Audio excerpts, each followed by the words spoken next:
Minisita w'ekikula ky'abantu era nga yakwatibwako ensonga z'abakozi Janati Mukwaya atadde omukono ku ndagaano ekkiriza ensi ya Jordan okuddamu okutwala abakozi okuva kuno. Kino kiba kitegeeza nti envumbo ebadde yateekebwa ku ggwanga lino eggiddwawo era nga kati bannayuganda baddembe okugenda e Jordan okukakkalabya emirimu egy'enjawulo.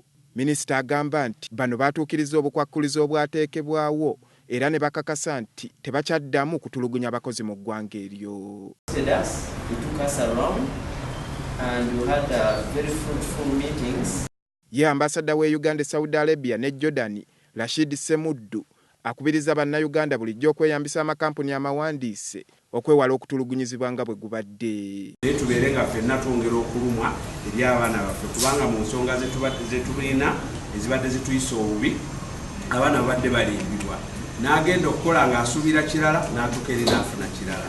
N'agenda okukola nga atwalibwa alowooza kampani yemutwala n'atuuka eri nga bamukolamu bukozi ddiiru ne bamufunamu bufunyi ssente. Tukubiriza ebintu ebyo bannange bikome.